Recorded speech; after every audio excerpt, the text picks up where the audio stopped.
Hi everybody, Rad Mom here. Welcome back to the garden. We're a day late, but I was a day early. Anyway, sorry about the late video. I've been exhausted this week.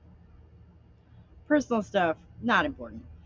Because today, we have something real special for you. We have the first edition in our brand new series, Titans Takedowns. Because, yeah, based on the way things have been going, especially lately, and especially here in the United States, I've been thinking it's time to take on some of the big guys, if you know what I'm saying. I'm not satisfied with pedal farting around with the likes of Jessie Gender and Lily Alexander. Sweet, lovely, very confused people, all of them. But, no. Uh, there are still people out there running around who are responsible for installing some of the foundational pillars of this nonsense world in which we find ourselves. And today, we're going to be going for the grandma of them all, Judith Butler. So like and subscribe if you enjoy my content. And stick around because we're going to be taking out a big one today. That gender is performed, and that's a little different from saying gender is performative. When we say gender is performed, we usually mean that we've taken on a role, we're acting in some way, and that our acting or our role playing is crucial to the gender that we are and the gender that we present to the world.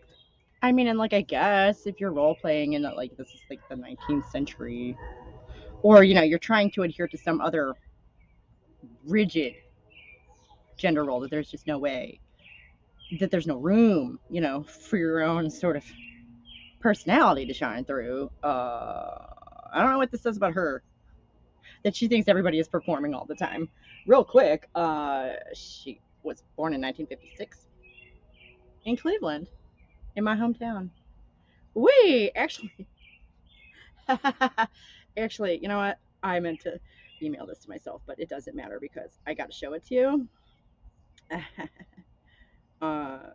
Yeah, the Hebrew school where she was educated is literally a 16-minute drive from my high school. Can you see that at all? It's going to be backwards, and I apologize. Anyways, yeah, I looked it up. Yeah. It took me a while actually to find the name of. I was just like, holy cow, she's from Cleveland. Where'd she go to high school? I could not find that. Could not find it.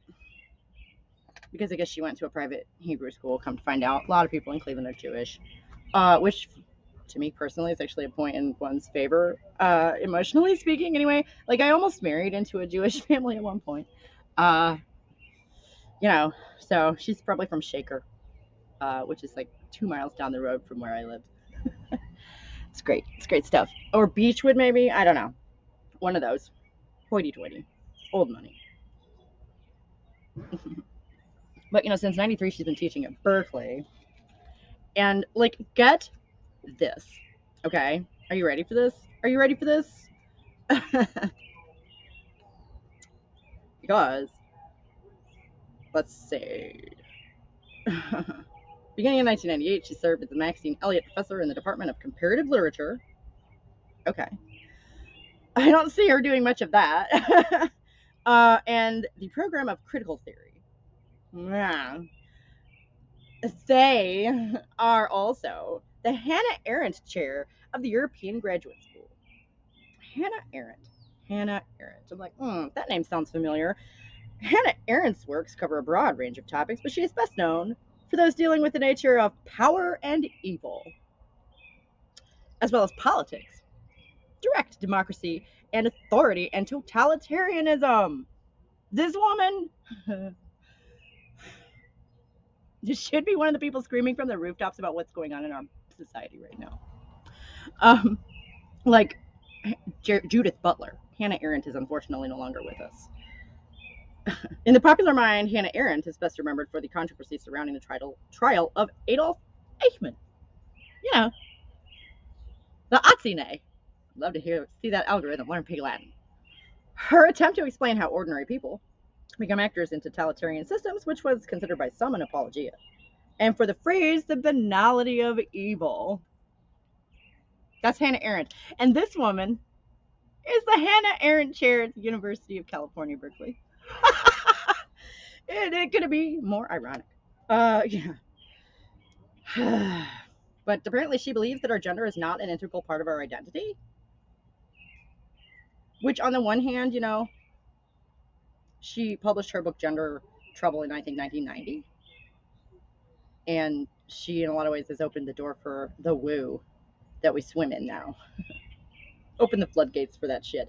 But on the other hand, there are a lot of people in the trans community who really don't appreciate her very much because of this right here. Because they definitely think that their gender is an integral part of their identity. It's like, their entire identity, right? So, just another one of the ways that these people, the whole kind of soup really contradicts itself in the end.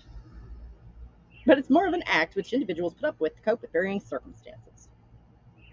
Which, like, okay, I don't understand how we got where we are from there. Butler went to Hebrew school and studied Jewish ethics under the mentorship of Rabbi Daniel Silver, and that's how I found out where in the heck that was. I had to look up the rabbi.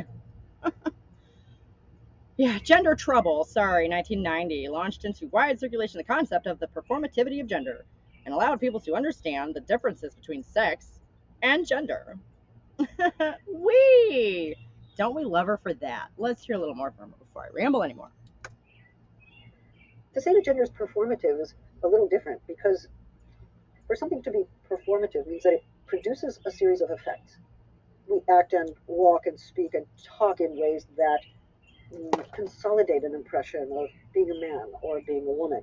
I was walking down the street in Berkeley when I first arrived several years ago, and a young woman who was, I think, in high school leaned out of her window and she yelled, "Are you a lesbian?" And she was looking to harass me. Okay. Like, I can completely believe that may have happened. I have no idea why in the world that young woman would have yelled such a thing, other than, I mean, if the shoe fits. But what does it have to do with male or female being performative, man and woman being performative? Like, you are performing a certain type of womanhood, the butch dyke kind. Good for you. You are recognized as such, and that is part of the point of expressing ourselves in this manner, is it not? So that we can sort of attract like-minded people, or maybe just kind of let people know where we're at without having to hand out questionnaires as we go through our lives. Or maybe she was just freaked out, or she thought I looked like I probably was one and wanted to know. But instead, I just turned around and I said, "Yes, I am." And that really shocked her. We act as if that being of a man or that being of a woman is actually an internal reality, or... Okay, and I'm not going to say that being a woman has nothing to do with being a lesbian, because of course, obviously does. But, like, what does that anecdote have to do with the point that she's making around it? What does looking like a lesbian have to do with womanhood in general being a performance? Something that's simply true about us, a fact about us. Actually, Yeah. it's a phenomenon that's being produced all the time and reproduced all the time. So to When people have sex. Yeah, exactly. say gender is performative is to say that nobody really is a gender from the start. I know it's controversial, but no, that's pretty much true. I mean, our personalities do tend to fall into sort of clusters along sex lines, but there's a lot of overlap and there are a lot of outliers, and that's just normal. but that's my claim. How should this notion of gender performativity change the way we look at gender? You know what? I kind of can't wait to hear the answer to that. Think about how difficult it is for sissy boys, or how difficult it is for tomboys. Isn't it interesting how those are both some sort of boy? To function socially without being bullied, or without being teased, or without sometimes suffering threats of violence. Okay. Now, threats of violence. I'm guessing those would be verbal threats regarding physical violence. That's what's implied there, right? And I only point this out because I want you to keep that in mind for when the V word comes back around here in a minute. Or without their parents intervening to say, maybe you need a psychiatrist, or why can't you be normal? So, there are institutional powers like psychiatric normalization, and there are informal kinds of practices like bullying, which try to keep us in our gendered place. There's a real question for me about how such gender norms get established and policed. That's a good question. It's frustrating because I feel like she's asking good questions.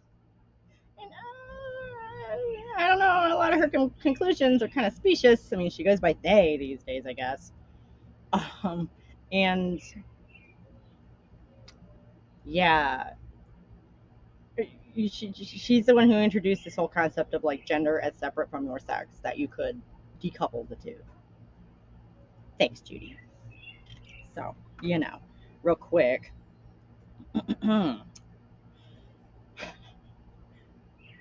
This is great. Like, changed how people saw the book in 1990. Changed how people saw, grasped, and interpreted gender. Clearly. Many years later, that perceptual transformation at times met opposition from trans people who say, as one commentator put it bluntly, if one more person tells me that all gender is performance, I think I'm going to strangle them. That was a little performance on my part. But, like, why are they always threatening to hurt people? I don't even want to use the B word. I'm just going to say hurt people. No, because you can have hurt feelings too. God, ugh. You gotta find ways to talk around them. That's just the conclusion that I've come to, because you just can't hear these words used differently so many times over and over again without it sort of tainting your own personal internal meanings of things. So, I have had to shift a lot of the way that I use the language surrounding these topics. On the other hand, the field's wide open, right? That means that I can come up with whatever terms I want, right? We all do, and sometimes I really like what people come up with. They're really good. I'll give it a shot at some point. In other words, some trans thinkers felt that by subsuming gender under the category of performance, their rightful need to transform their biological sex physically through surgery and other interventions was denied. This, by the way, is from the Jewish Women's Archive. Could not be a friendlier write-up, really.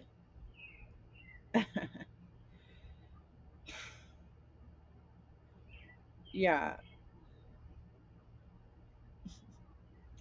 because they need to be able to physically change their sex because they're gender, but sex and gender are completely separate things. What the fuck are we talking about?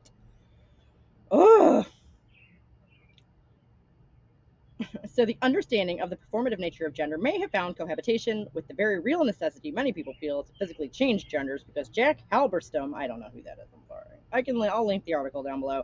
I'll link all my sources, okay? Finds that trans theory has swung around and that new understandings of trans realities have emerged alongside deep engagement with notions of performance and performativity. So, I guess it really just amounts to the fact that you need to be able to physically change your bodies to further your performance, right? And what the best way is to disrupt them and to overcome the police function. It's my view that That is not what we have done at all. It's the opposite of that. This video is 11 years old. It's actually from Big Think, which I subscribe to now. I wasn't even on YouTube. I wasn't even watching YouTube 11 years ago. I'm a late bloomer. What can I say? But, like, if she meant this, then in a way, I am sad for her. gender is culturally formed, but it's also a domain of agency or freedom. It's most important to resist the violence that is imposed by ideal gender norms, especially against those who are gender different, who are non-conforming in their gender presentation. Like, agreed, but there's that word violence again. And I don't know. It kind of feels to me like she meant it in the other way there. Let's put it back in context. Whoa, that's... It's my view that gender is culturally formed, but it's also a domain of agency or freedom. It's most important to resist the violence that is imposed by ideal gender norms, especially against those who are gender different, who are non-conforming. You know what? Let's just give her the benefit of the doubt. Maybe I misunderstood her when I watched this the other night because I was extra tired. But like, if she's talking about how she's dedicated herself to trying to find ways to resist the violence doled out to gender nonconforming people, boy howdy did she fail. Yeah, because that's literally just like, oh, well, so you're gender nonconforming. Here, you have this surgery to conform better to the gender. You pick one, and then we'll help you conform to whichever one you choose. That seems to be the main difference, is now you get to choose. Yay! Which reminds me of, the abortion thing. Yeah, it's kind of like, now we don't have necessarily the right to choose depending on where you live, because we're one country, but fuck that, right? We don't need to have the same laws everywhere, or even ones that are congruent in any real way. Boy, that's another video. Anyways, but back when we did have the choice, it's like you can have a baby or you cannot have a baby, but either way, you're not going to be able to spend time with it or afford to, or feed it. And that's kind of what this is like. So you can choose the man role or you can choose the woman role, but either way, anything that sticks out after we close the lid is getting chopped off. Right? Fuck that. And I recently had to explain this to my son again because he's 14 and spending too much time on the internet, aren't we all? And I've had to remind him that, no, you were a femmy little boy, and I explained this to you years ago. You have a sex and a personality, and they intermingle. Maybe one of them is sort of grows from the other, but like, you can't not be what you are. There's what you are, and then there's who you are. And they really don't have any direct, they have direct effects on one another, but one can't change the other. Like, you can't decide that you want to, I'm not, who I am isn't what I am. It doesn't match, Well, that's unfortunate. That's called psychological problems. There are fancy terms for it, but really, it's just, you need to get with it. And I hate to say it, and I'm sorry. I really, really am, but there are just certain limits to material reality. And, thank goodness, though. Like, really, I am sincerely appreciative of the fact that we live in a world we all share that's, like, measurable and doesn't change just because we feel like it ought to, because in a way, that's really nice. It's, my rock. Literally. And I just can't. Oh. Daytime filming's fun. Just, goddamn it, Judy, why, what, how, you know what? This is going to be the first of a multiple part on Judith Butler. I can already tell, because I'm going to have to solve the mystery of how in the fuck we got from this to where we are now. And this has been the first part of what's going to be an ongoing series, the Titan Takedown, where I'm going to be delving deep and going back down to the roots. We're supposed to go to the roots of women's oppression, right? Well, I'm going to go to the roots of this nonsense. And if I have to dig out video of, long deceased people, I shall do that. For you. And also for me. It's satisfying to me to get it out. And thank you so much for listening. Please like and subscribe and share the video around. You guys. If we get to 500, we're going to get t-shirts. Like, for real. And then, I'll get a t-shirt and you guys can have a t-shirt. We're going to have a sweepstakes. Okay? So I'm going to get to pick 5 winners who are each going to get a free t-shirt. And then after that, I'm going to actually get to make a little money off of the work that I do. Because this is where my skill set is. Sadly. Which, good luck getting into media these days. Right? Especially in flyover country. Anyways, I'm not complaining. This has been Rad Mom taking on Judith Butler. We're going to revisit this one, but I can't wait to see who we have next in the series. Thank you so much for tuning in, and I'll see you next time. Bye.